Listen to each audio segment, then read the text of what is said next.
Hello दोस्तों, स्वागत है आप सभी का। दोस्तों, क्या आप भी फ़िज़िक्स बिल्कुल बेसिक से एंड सिंप्लीफाइड वे से पढ़ना चाहते हैं? तो आइए दोस्तों, मैं शोभित श्रीवास्तव स्वागत करता हूं आपका फ़िज़िक्स ट्यूटोरियल गाइड पे। दोस्तों, इस चैनल पे आपको मिलेंगे क्लास 10th फिज़िक्स से related notes, NCERT solutions, important questions, practice questions and previous year questions. दोस्तों, अगर आपने अभी तक चैनल को सब्सक्राइब नहीं किया है तो प्लीज़ चैनल को सब्सक्राइब कर लीजिए और बेल आइकन को भी प्रेस कर दीजिए, जिससे इसी तरीके की वीडियोस आपको मिलती रहें। Let's start today's video. Hello दोस्तों, स्वागत है आप सभी का। दोस्तों, आज की वीडियो में हम पढ़ेंगे स्पेक्ट्रम बिल्कुल बेसिक से, और मैं ये चैप्टर आपको एंड तक कराऊंगा। और दोस्तों, इसके बाद हम इसके प्रैक्टिस क्वेश्चंस करेंगे। दोस्तों, अगर आपने पिछली वीडियोस नहीं देखी हैं तो प्लीज़ डिस्क्रिप्शन बॉक्स चेक करिए, पिछली वीडियोस के लिंक आपको डिस्क्रिप्शन बॉक्स में मिल जाएंगे। सो दोस्तों, स्टार्ट करते हैं आज की वीडियो। पर आगे बढ़ने से पहले अगर आप इस चैनल पर नए हैं और आपने अभी तक चैनल को सब्सक्राइब नहीं किया है तो प्लीज़ चैनल को सब्सक्राइब कर दीजिए, जिससे इसी तरीके की वीडियोस आपको मिलती रहें। तो चलिए दोस्तों, अब आज की वीडियो स्टार्ट करते हैं। आज का हमारा पहला टॉपिक है प्रिज्म। देखिए दोस्तों, हमें स्पेक्ट्रम और डिस्पर्जन पढ़ने से पहले हमें ये देखना होगा कि प्रिज्म में किस तरीके से रिफ्रैक्शन होता है।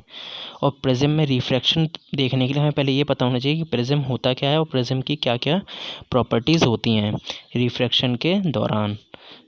प्रिज्म क्या होता है? Prism basically transparent refracting medium होता है। ट्रांसपेरेंट इसलिए क्योंकि हम इससे एक जगह से दूसरी जगह देख सकते हैं। ट्रांसपेरेंट होता है, रिफ्रैक्टिंग मीडियम होता है, bounded by two plane surfaces, means ये दो प्लेन सर्फेसेस से बना होता है जो कि एक सर्टेन एंगल पे इंक्लाइंड होते हैं। इसका डायग्राम कुछ इस तरीके से होता है, मीन्स यहाँ पे ये दो प्लेन सर्फेसेस हैं और ये कुछ थीटा एंगल पे एक दूसरे से इंक्लाइंड हैं। बेसिकली एक प्रिज्म एक रिफ्रैक्टिंग मीडियम होता है, ग्लास का बना हुआ होता है, bounded by two plane surfaces inclined at each other at a certain angle. और ये एंगल फिक्स नहीं होता है, मीन्स आपको डिफरेंट एंगल पे डिफरेंट प्रिज्म देखने को मिलेंगे। चलिए अब इसका डायग्राम देखते हैं। दोस्तों, ये रहा इसका डायग्राम। अब आप देख सकते हैं इसमें ये जो फेस हैगा ABED एंड ACFD, मीन्स ये दोनों ये एक रिफ्रैक्टिंग सरफेसेस हैं। मीन्स जब भी लाइट रिफ्रैक्ट होगी तो वो यहाँ से रिफ्रैक्ट होगी।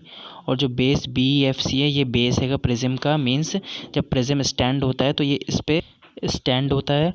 और दोस्तों, थर्ड हैगा the angle BAC is called the angle of prism. Means आपको एंगल A दिख रहा है, ये है angle of prism. Angle of prism इसी को कहते हैं, और ये डिफरेंट होता है डिफरेंट प्रिज्म्स का। दोस्तों, मैंने जैसा आपको बताया, ये होते हैं रिफ्रैक्टिंग सरफेसेस, ये होता है प्रिज्म का बेस, और ये जो एंगल ए दिख रहा है इसे हम कहते हैं एंगल ऑफ प्रिज्म। दोस्तों, ये थी कुछ छोटी छोटी बातें प्रिज्म से रिलेटेड।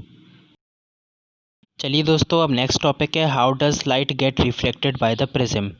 मीन्स प्रिज्म से किस तरीके से रिफ्रैक्शन होता है, अब हम ये देखेंगे।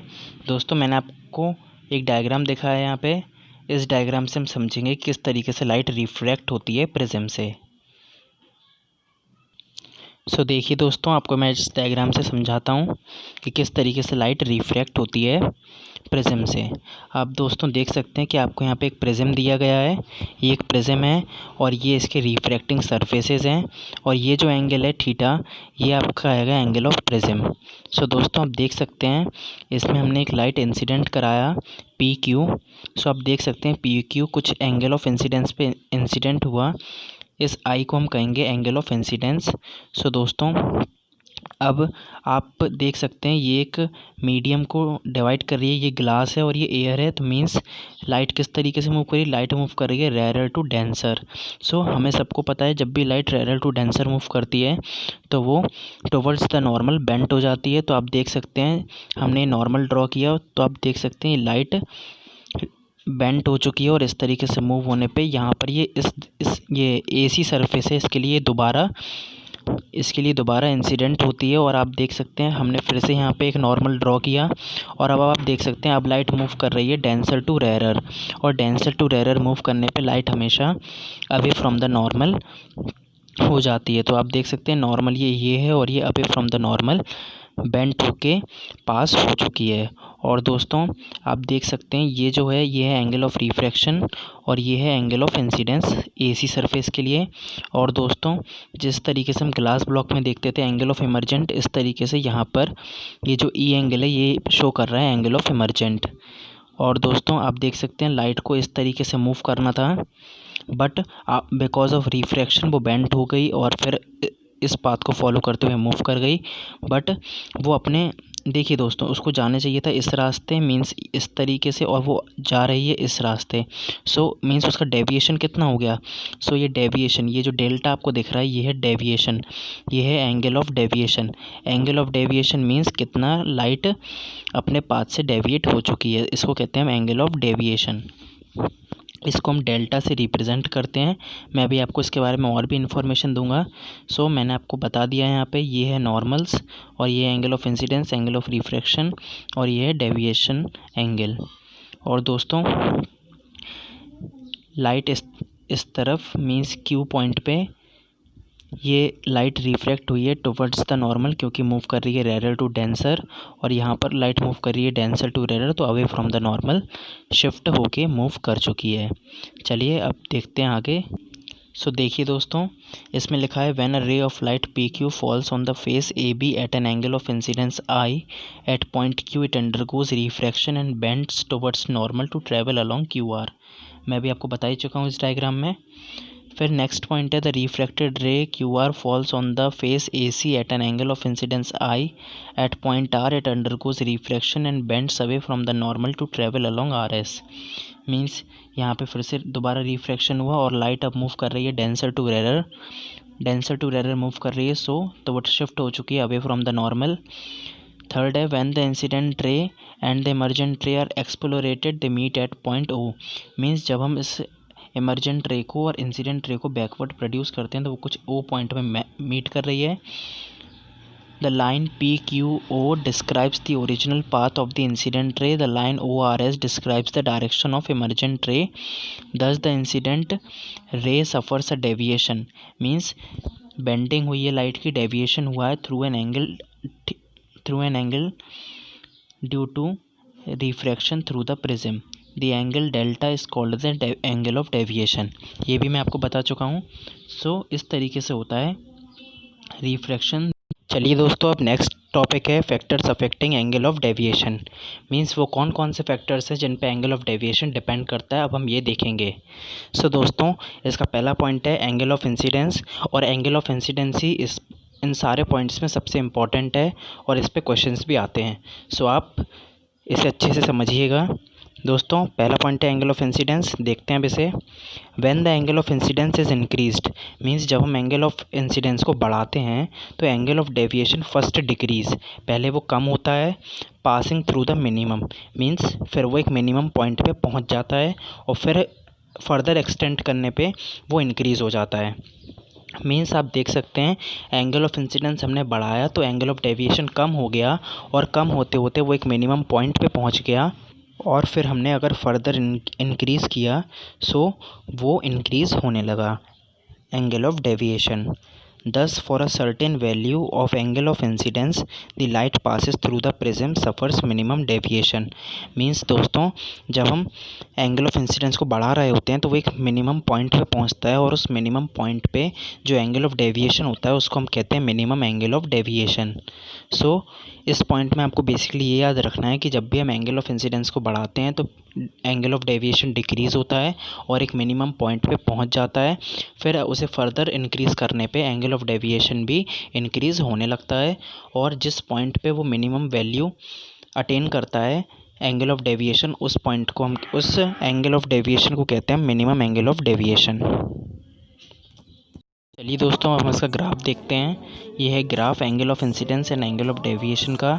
दोस्तों आप देख सकते हैं मैंने वाई एक्सिस पे एंगल ऑफ डेविएशन लिया है और एक्स एक्सिस पे एंगल ऑफ इंसिडेंस, और एंगल ऑफ इंसिडेंस टाइम के रिस्पेक्ट में देखिए आप इंक्रीज़ हो रहा है ग्राफ पे, तो आप एंगल ऑफ डेविएशन देखिए पहले ये डिक्रीज़ हो रहा है, फिर इसने एक मिनिमम वैल्यू अटेन की है, ये इसकी मिनिमम वैल्यू है जिसको हम कहते हैं डेल्टा मिनिमम, और फिर देखिए हमें फिर से दोबारा जब हमने एंगल ऑफ इंसिडेंस को इंक्रीज़ किया तो आप देख सकते हैं कि वैल्यू अब इंक्रीज़ होने लगी है एंगल ऑफ डेविएशन की।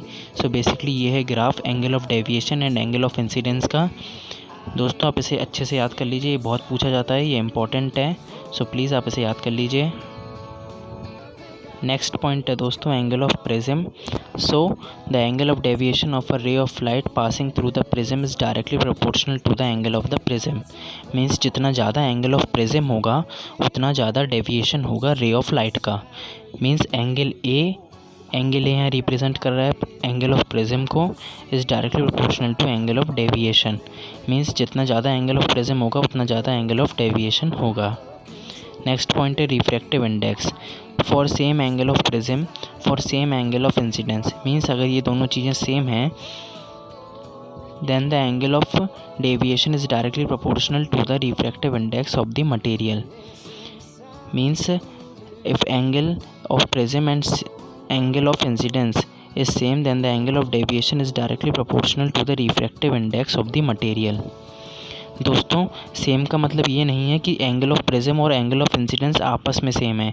इसका मतलब ये है कि अगर हम मटेरियल चेंज भी कर रहे हैं मीन्स रिफ्रैक्टिव इंडेक्स अगर चेंज हो रहा है बट जो एंगल ऑफ प्रिज्म है और एंगल ऑफ इंसिडेंस है वो सेम है पिछले वाले के उसकी तरह। सो दोस्तों अगर हम ये सेम रखते हैं तो एंगल जो रिफ्रैक्टिव इंडेक्स होता है अगर हम भले ही फिर इसे चेंज करें तो एंगल ऑफ डेविएशन भी इसके अकॉर्डिंग चेंज होगा। सो दोस्तों ये थे कुछ पॉइंट जिन पे एंगल ऑफ डेविएशन डिपेंड करता है। दोस्तों अब नेक्स्ट टॉपिक है dispersion of white light by a glass prism. So अब हम देखेंगे डिस्पर्जन ऑफ वाइट लाइट। दोस्तों डिस्पर्जन क्या होता है? डिस्पर्जन मीन्स होता है किसी चीज़ का अपने कंपोनेंट्स में टूट जाना, break down into its component things. So इसमें हम देखते हैं dispersion of white light means इसमें क्या होगा, जो वाइट लाइट जिन कलरों से मिलकर बनी होती है ये रिफ्रैक्शन के दौरान अपने कंपोनेंट्स कलर में टूट जाती है। सो डिस्पर्जन क्या होता है? The phenomena of splitting of white light into its component colours when it passes through a prism. Means जब वाइट लाइट हम प्रिज्म से पास करते हैं तो रिफ्रैक्शन के बाद जो वाइट लाइट है वो अपने कंपोनेंट्स कलर्स में ब्रेक डाउन हो जाती है और कंपोनेंट्स कलर हैं red, orange, yellow, green, blue, indigo and violet. Means ये इन कलरों में टूट जाती है। सो दोस्तों जब भी सन से वाइट लाइट प्रिज्म पे इंसिडेंट होती है तो वो अपने कंपोनेंट्स कलर में टूट जाती है। इस फिनोमेना को हम कहते हैं dispersion of white light. Means white light का अपने कंपोनेंट्स कलर में टूट जाने को हम कहते हैं डिस्पर्जन ऑफ वाइट लाइट। और इसमें कलर्स का बैंड फॉर्म होता है जिसको हम कहते हैं विवग्योर। वो अभी हम नेक्स्ट स्लाइड में देखते हैं। देखिए दोस्तों the band of 7 colours so obtained the विवग्योर इज़ कॉल्ड स्पेक्ट्रम। मीन्स दोस्तों ये जो रिफ्रैक्शन के बाद वाइट लाइट जो अपने कंपोनेंट्स कलर में टूट चुकी है और ये उसने बैंड फॉर्म कर दिया है 7 कलर्स का। सो ये जो बैंड फॉर्म हुआ है इसको हम शॉर्ट फॉर्म में कहते हैं विवग्योर, जिससे हम ये जो लाइट रेज़ हैं इसका हम सीक्वेंस याद कर पाएँ। यहाँ पर वी स्टैंड करता है वॉयलेट के लिए, आई इंडिगो के लिए, बी ब्लू के लिए, G green, Y yellow, O orange and R red. So इसलिए हम इसे याद करते हैं जिससे हम ये जो सीक्वेंस है लाइट रेज़ का वो हम याद कर सकें, इसलिए हम इसे एक वर्ड से याद करते हैं जिसका नाम है विवग्योर। और दोस्तों ये जो बैंड फॉर्म हो रहा है 7 कलर्स का इसको हम कहते हैं स्पेक्ट्रम। सो स्पेक्ट्रम की डेफिनेशन क्या है? The band of 7 colours formed on a white screen. ये वाइट स्क्रीन पे जो ऑब्टेन होता है कब? जब when a beam of white light is passed through a glass prism is called spectrum. Means जब भी एक वाइट लाइट पास होती है मीन्स दोस्तों जब भी एक वाइट लाइट प्रिज्म से पास होती है और रिफ्रैक्ट होने के बाद अपने कंपोनेंट्स कलर में टूट जाती है इसको हम कहते हैं डिस्पर्जन। और जो ये बैंड फॉर्म हो रहा है 7 कलर्स का इसको हम कहते हैं स्पेक्ट्रम। और इसको हम एक सिंपल वर्ड से याद रख सकते हैं सीक्वेंस को, विवग्योर। और आपको मैंने बता ही दिया है कि विवग्योर किस चीज़ के लिए स्टैंड कर रहा है। चलते हैं अब आगे। सो चलिए दोस्तों अब नेक्स्ट टॉपिक है कॉज ऑफ डिस्पर्जन। मीन्स जब भी वाइट लाइट पास होती है प्रिज्म से तो रिफ्रैक्शन के बाद वो अपने कंपोनेंट्स कलर में क्यों टूट जाती है, क्यों स्प्लिट हो जाती है। अब हम इसका कॉज देखते हैं, ऐसा क्यों होता है। सो इसका सिंपल सा रीज़न है light rays of different colours travel with a same speed in vacuum. देखिए जो लाइट रेज होती हैं डिफरेंट कलर्स की वो सेम स्पीड फॉलो करती हैं वैक्यूम में, बट जब वो एयर में मूव करती हैं मीन्स एयर में और वैक्यूम में सेम स्पीड से मूव करती हैं, बट जब वो कोई भी और मीडियम में आती हैं वैक्यूम और एयर के अलावा, so they travel with different speeds, means फिर वो डिफरेंट स्पीड से चलती हैं और डिफरेंट वेवलेंथ से चलती हैं। सो मीन्स जब मीडियम्स में वो मूव करती हैं तो वो डिफरेंट स्पीड और डिफरेंट वेवलेंथ के साथ मूव करती हैं and went through the different angles which lead to the formation of spectrum. Means मैंने अभी आपको बताया डिफरेंट एंगल पे वो मतलब मूव करती हैं डिफरेंट स्पीड से और डिफरेंट वेवलेंथ से। सो उनका जो रिफ्रैक्टिव इंडेक्स होता है वो भी डिफरेंट होता है। सो रिफ्रैक्टिव इंडेक्स जब डिफरेंट हैगा तो जो बेंडिंग ऑफ लाइट है वो भी डिफ़र करेगी।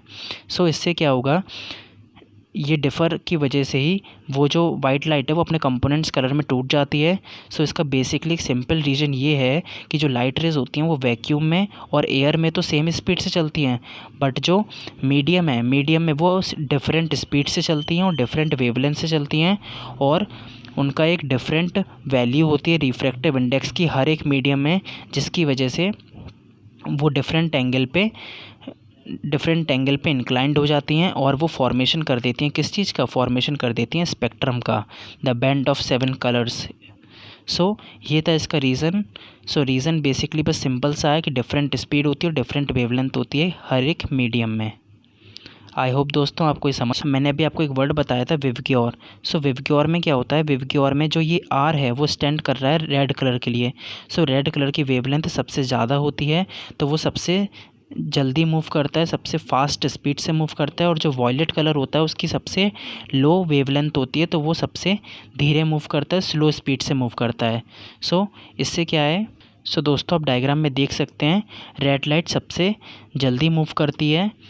सो ये ज़्यादा बेंट नहीं हो पाती, स्पीड इसकी बहुत ज़्यादा रहती है, तो ये सबसे पहले रिफ्रैक्ट होती है। और वॉयलेट जो कलर है वो सबसे लास्ट में आता है क्योंकि इसकी वेवलेंथ सबसे कम है। सो इसलिए जो वॉयलेट कलर है वो सबसे ज़्यादा डेविएट कर जाता है और रेड लाइट सबसे कम डेविएट होती है। सो और इसकी वेवलेंथ सबसे ज़्यादा होती है रेड की, तो रेड लाइट सबसे पहले रिफ्रैक्ट होती है और जो वॉयलेट लाइट है वो सबसे लास्ट में रिफ्रैक्ट होती है। चलिए दोस्तों, अभी की छोटी सी डेफिनेशन है, अब हम इसे देखते हैं। ये मोनोक्रोमेटिक लाइट और पॉलीक्रोमेटिक लाइट होती क्या है। देखिए, monochromatic light, mono means single, one, mono का मतलब होता है वन।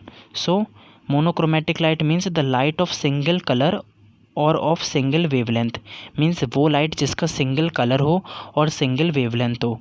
मीन्स और यहाँ क्यों लगा, क्योंकि अगर सिंगल कलर है तो मीन्स उसकी सिंगल वेवलेंथ अपने आप ही होगी, या फिर वो अगर सिंगल वेवलेंथ का है तो मीन्स उसका थ्रू आउट कलर सेम होगा। So the light of single colour और single wavelength is called monochromatic light. और दोस्तों पॉलीक्रोमेटिक जस्ट इसका अपोजिट होता है, the light made up of so many colours और light consisting of radiations of many wavelengths is called polychromatic light. Example इसका है white light, क्योंकि white light के अंदर डिफरेंट कलर्स की लाइट होती हैं और जिनकी वेवलेंथ भी डिफरेंट। दोस्तों आज की वीडियो में बस इतना ही। अगर आपको वीडियो पसंद आई हो तो प्लीज़ वीडियो को लाइक करिए और वीडियो को शेयर करिए। और दोस्तों अगर आपने अभी तक चैनल को सब्सक्राइब नहीं किया है तो प्लीज़ चैनल को सब्सक्राइब कर लीजिए, बेल आइकन को भी प्रेस कर दीजिए, जिससे इसी तरीके की वीडियोस आपको मिलती रहें। Thank you.